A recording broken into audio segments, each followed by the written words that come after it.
It was a crisp autumn night, the kind of evening where the air feels alive with mystery and anticipation. Shadows stretched long across the ground, and trees swayed in the chilly breeze, as if whispering secrets to the stars above. All across town, houses were decorated with glowing jack-o'-lanterns, scarecrows, and cobwebs, setting the perfect stage for a night of wonder and thrill.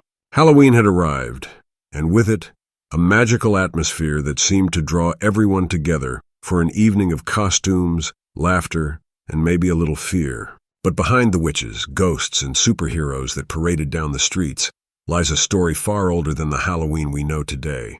This tale of Halloween begins over 2,000 years ago, in the ancient misty lands of the Celts, who lived in what is now Ireland, the United Kingdom, and parts of France. For the Celts, October 31st wasn't just any day. It marked the festival of Samhain, pronounced Samhain, the end of the harvest season, and the start of the dark, cold winter. To the Celts, winter symbolized death, darkness, and mystery, a time when the earth went to sleep. And Samhain, the night that divided light from dark, was thought to be the time when the veil between the world of the living and the world of the dead was at its thinnest. They believed that spirits could cross over into our world on this special night, wandering among the living. Some spirits were friendly, returning to visit loved ones, but others were mischievous or even malevolent, seeking mischief or revenge. To protect themselves, the Celts would light large, roaring bonfires that could be seen for miles, a symbol of warmth and protection against the encroaching darkness. People would gather around the fires in costumes made of animal skins, hoping to blend in with any wandering spirits and avoid being recognized by them. Families would also leave food offerings on their doorsteps to appease spirits, hoping that these gifts would prevent them from entering their homes uninvited. As part of the celebration, the Celts practiced divination, trying to predict what the coming year would hold. They saw Samhain as a night of powerful magic, a time when glimpses into the future were possible. These traditions, with their mix of mystery, reverence, and fear, set the stage for Halloween as we know it today. Fast forward several hundred years to the spread of Christianity across Europe. The Christian church was expanding, and rather than erasing local customs, it often adapted them. In the 8th century, Pope Gregory III declared November 1st as All Saints' Day, or All Hallows' Day, a day to honor saints and martyrs. The evening before became known as All Hallows' Eve, later shortened to Halloween. By placing All Saints' Day near Samhain, the church hoped to offer a Christian alternative to the pagan festival, directing people's focus from spirits and the supernatural toward the saints and the faithful departed. However, rather than replacing Samhain, All Saints' Day and Samhain traditions gradually merged. All Souls' Day, celebrated on November 2nd, was soon added to honor all the faithful departed, and became a time to pray for souls that had not yet reached heaven.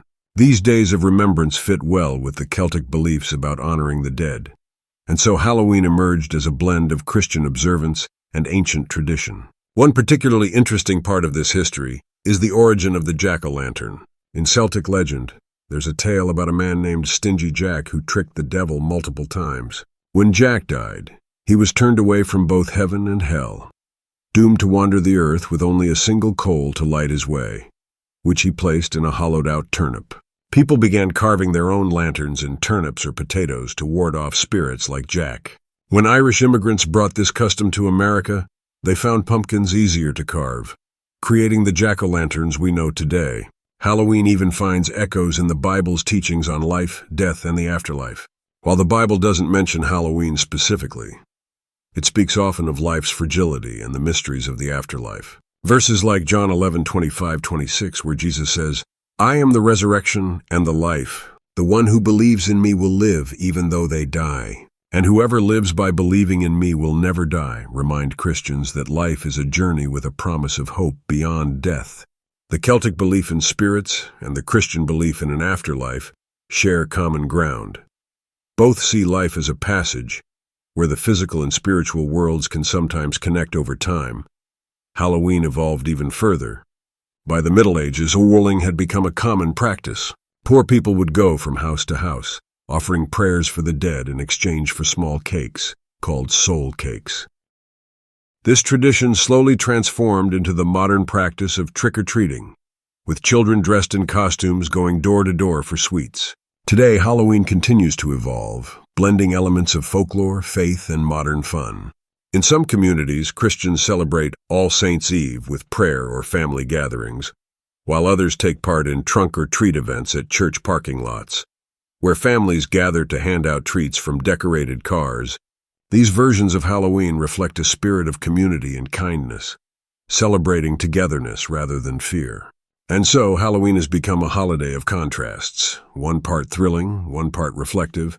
It's a night of fun, costumes, and laughter, but also a reminder of the mysteries that humans have pondered for centuries. We see the traces of Celtic rituals, Christian beliefs, and folk traditions woven together in this one special night. So, next time you celebrate Halloween, remember that this holiday holds more than meets the eye.